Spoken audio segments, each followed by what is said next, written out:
बाबा जी आज हम आए हुए हैं कोकिला देवी मंदिर में, भगवती माँ के मंदिर में, कोटगाड़ी देवी के मंदिर में। तो यहाँ पे ये स्तुति नाग की स्तुति दिख रही है, बहुत बेहद खूबसूरत बनाई गई है।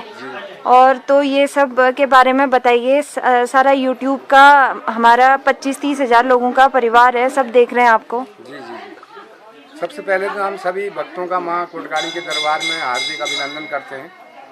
और मेरा नाम है योगानंद महाराज। मैं यहाँ पर 10 वर्ष से रह रहा हूँ, 11 वर्ष हो गया मेरे को। इस मंदिर के लिए हमने बहुत प्रयास किया है। जितना भी आप यहाँ पर सौंदर्यीकरण देख रहे हैं, आज ये कुछ प्रशासनिक लेवल से, कुछ भक्तों के सौजन्य से हमने कराया है।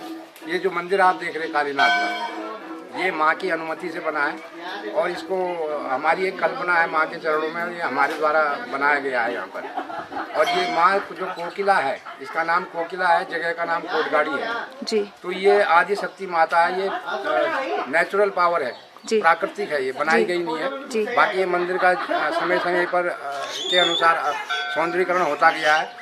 ये माता सृष्टि निर्माण करने वाली है, जो सृष्टि की आदि शक्ति भगवती, जिसे पराम्बा राजराजेश्वरी भगवती कहा गया है। जी। ये वही माँ है। ये यहाँ पर शक्ति के रूप में विराजमान है। यहाँ पर योनि की पूजा होती है। योनि का मतलब ये कामाक्षा का दूसरा रूप है। जो माता का गोपनीय अंग होता है, वही अंग यहाँ पर विराजमान है। इसको शक्ति के रूप में यहाँ पर पूजा होती है। यहाँ पर मूर्ति पूजा कोई नहीं होती है जी। तो ये जो है आदि शक्ति सनातन काल से ये माता रानी है। ये जो है कत्यूरी राजाओं के द्वारा जी, ये कत्यूरी राजाओं की इष्ट है। चंद राजाओं के शासन काल में चंद राजा इसे कत्यूरी राजाओं की घाटी से नेपाल ले जा रहा था जी। तो यहीं से कुछ दूर पर एक जगह है जहाँ पर अभी ITI बन चुका है, उसका नाम है गेलती गाड़ा। गेलती गाड़ा मतलब पहाड़ी में कहते हैं, गाड़ा मतलब खेत जी। तो उस वहाँ पर उन्होंने अच्छी सुगम जगह देख करके वहाँ पर उन्होंने विश्राम किया। विश्राम करने के बाद जब माता का डोला पुनः उठाया तो वो डोला हिला नहीं उनसे। तो माता ने उनको आदेश दिया कि मैं यहीं रहूँगी, आप लोग यहाँ से चले जाओ। और शास्त्रोक्त विधान से इस पूरे व्यू को, ये थल है, नाचनी है, चौकड़ी है और जिसके आसपास लगा जितना भी क्षेत्र है, इसको शास्त्रों विधान में जो है रमणद्वीप के नाम से जाना जाता है। रमणद्वीप जी, रमणद्वीप कहा जाता है इसको शास्त्र में। क्योंकि द्वापर काल में भगवान कृष्ण ने कालीनाग को जमुना से जब नाथा था तो उनको बोला था आप यहाँ से चले जाओ, सारी प्रजा आपके कारण दुखी है जी। क्योंकि वो जल सब दूषित हो जाता था, इसलिए लोग बहुत भयभीत होते थे। उस यमुना का जल कोई ग्रहण नहीं करता था, कोई उसको पीता नहीं था। तो कालीनाग ने कहा कि भाई मैं यहाँ से नहीं जाऊँगा, क्योंकि मेरे को आपके वाहन गरुड़ देवता का भय रहता है। इस वजह से मैं यहाँ छुप के रहता हूँ। अगर आप मुझे कोई उचित स्थान बताएं तो मैं वहाँ चले जाऊँगा। तो भगवान कृष्ण ने कहा कि जाओ तुम रमणद्वीप में जाके स्वर्णांचल पर्वत पर हो। ये जो ऊपर कालीनाग का मंदिर है यहाँ पर, लगभग यहाँ से 8 किलोमीटर दूर है। अच्छा। तो वो जो है वहाँ पर भगवान कृष्ण ने उनको रहने की जगह दी। और जो है वहाँ पर कालीनाग का मंदिर स्थापित है। वहाँ बिना छत का, वहाँ महिलाएं नहीं जाती हैं, मेटल यानी लोहा को नहीं जाती जी। तो वहाँ साल में 5 पर्व लगते हैं जी। 5 पर्वों में ही विशेष लोग जाते हैं वहाँ पर। इस पूरे क्षेत्र के लोग जाते हैं और पूरे क्षेत्र का दूध वहाँ एकत्रित होकर कालीनाग को भोग लगता है जी। तो ये कालीनाग 4 युगों का राजा है।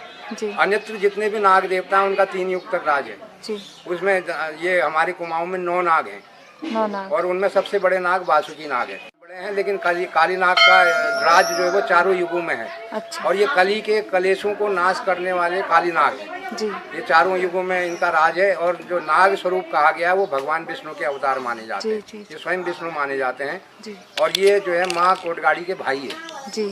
कालीनाग यहाँ पर विराजमान है। एक जगह का नाम है कोटगाड़ी, माँ का नाम है कोकिला जी। तो ये कोकिला माता के भाई हैं। ये अंदर शक्ति में भी स्थापित है वहाँ पर जी। अगर आपने, कई लोगों ने उसका ध्यान नहीं दिया होगा, वहाँ पर शक्ति के एक बिल्कुल समीप एक छोटा सा लिंग है। वहाँ पर नाग देवता की जो है मूर्ति है। तो ये कोकिला माता के भाई हैं।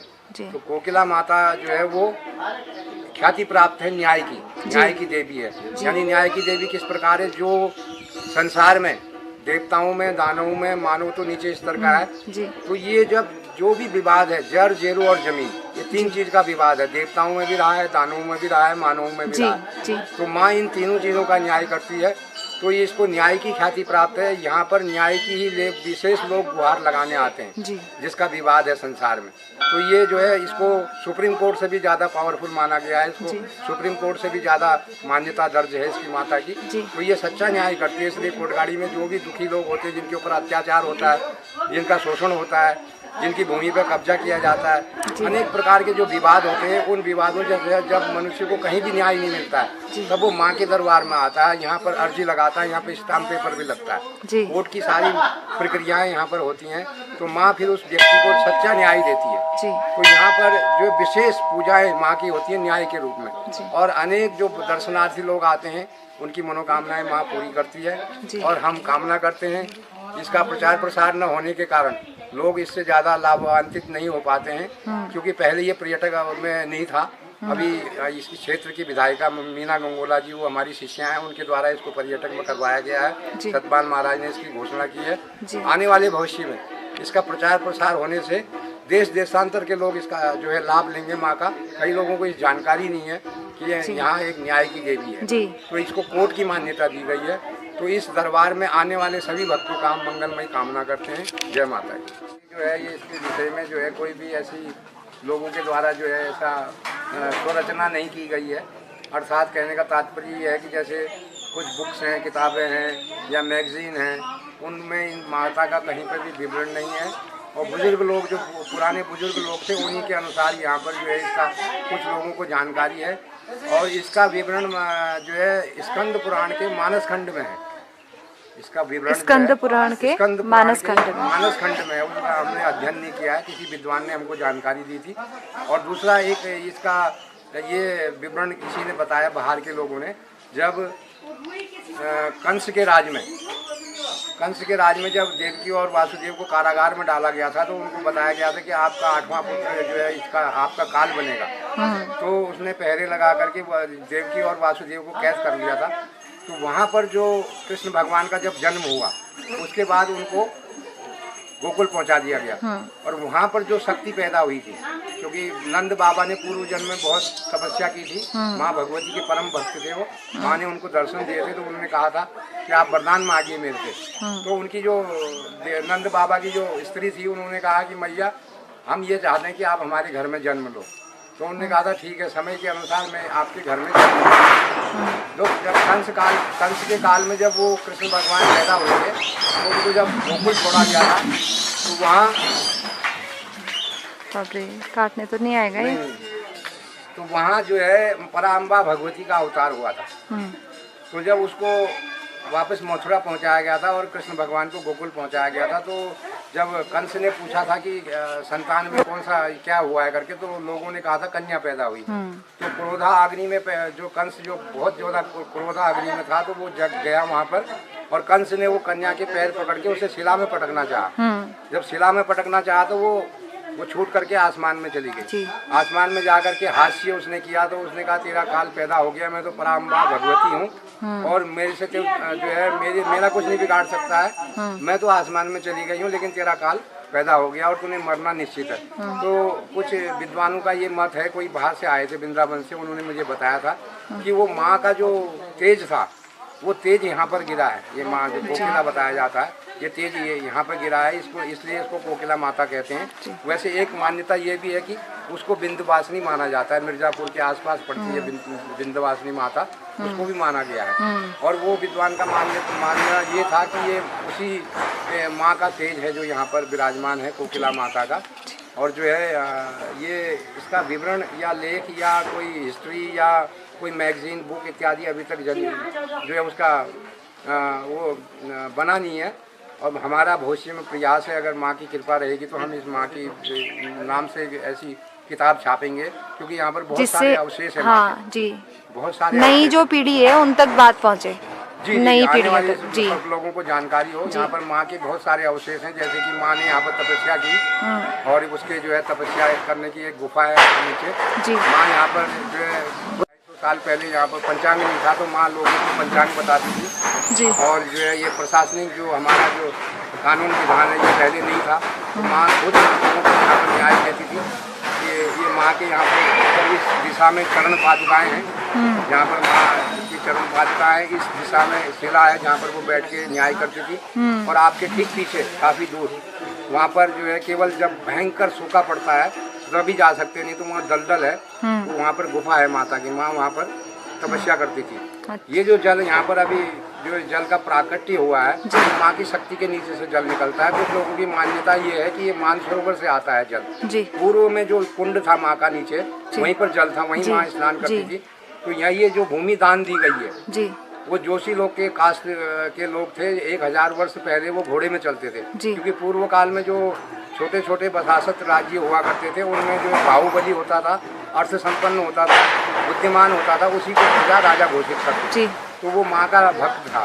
तो जब चंद्र राजा इस शक्ति को यहाँ पर छोड़ के गए, चंद्र राजा जब यहाँ पर इस शक्ति को छोड़ के गए, तो माँ ने उस भक्त को सपना दिया कि मेरी शक्ति अमुक अमुक जगह पे पड़ी हुई है, आप उसको लाके यहाँ पर स्थापित करो, केवल 5 लोग आना।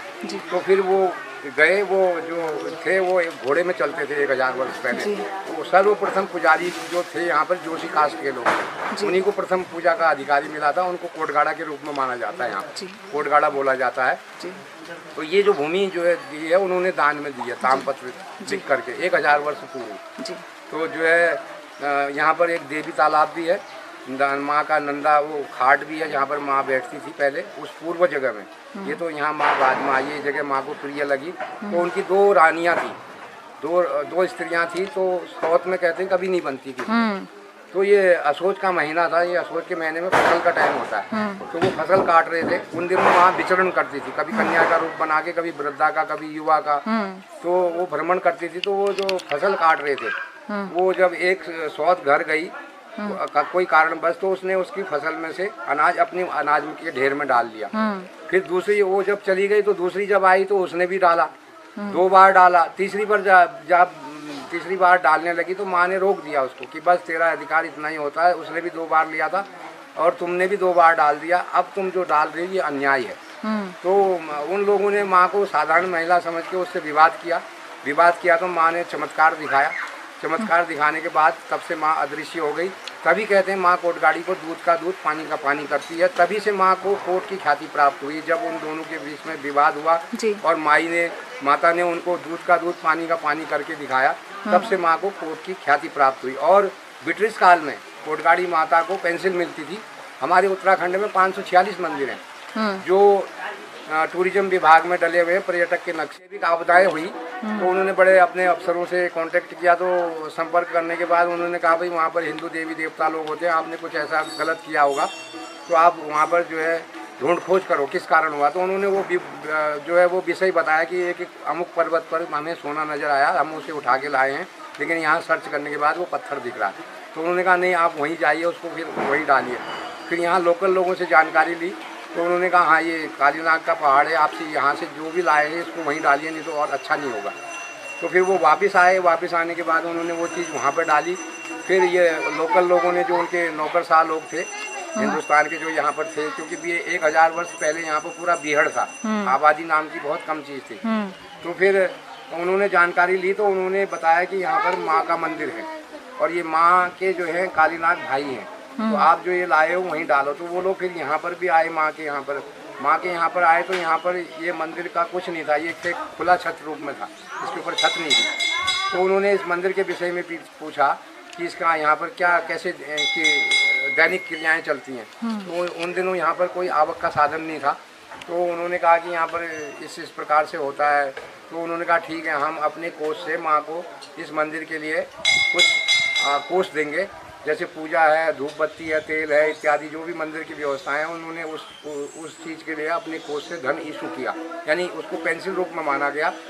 जब ब्रिटिश काल यहाँ से चले गया, लगभग 200 साल 250 साल उन्होंने राज किया। उसके बाद जब वो चले गए तो हिंदुस्तान के लिए एक मेमोरेंडम बना के गए कि इस देवी को पेंसिल मिलनी चाहिए। तो कुछ साल पहले यानी 6-7 साल पहले यहाँ पर पेंसिल आती थी माँ कोटगाड़ी को, सरकारी मनी आर्डर आता जो हमने देखा है। लेकिन आज वर्तमान में यहाँ पर माँ के दरबार में काफ़ी रूप में भक्तों का आवागमन हो गया है। यहाँ पर जो है माँ के दरबार में चढ़ावा होता है, वो पेंसिल का सिस्टम ख़त्म हो गया, तो पेंसिल अब बंद हो गई है। नहीं तो यहाँ कोटगाड़ी माता को ही पेंसिल मिलती थी। वो हमारे उत्तराखंड में ऐसा कोई मंदिर नहीं है जहाँ पर पेंसिल जी हो गया। सभी भक्तों को आशीर्वाद दे दीजिए। जी हमारी मंगल कामना है। नववर्ष की भी नवरात्रि के उपलक्ष्य में नववर्ष की सबको मंगलमय कामना है सबके लिए। माँ सबका कल्याण करे, सबको माँ का आशीर्वाद मिले, जन जन का कल्याण हो। भगवती माँ अपने दरबार में सबको बुलाए, सभी के लिए मंगलमय कामना है। जय माता की।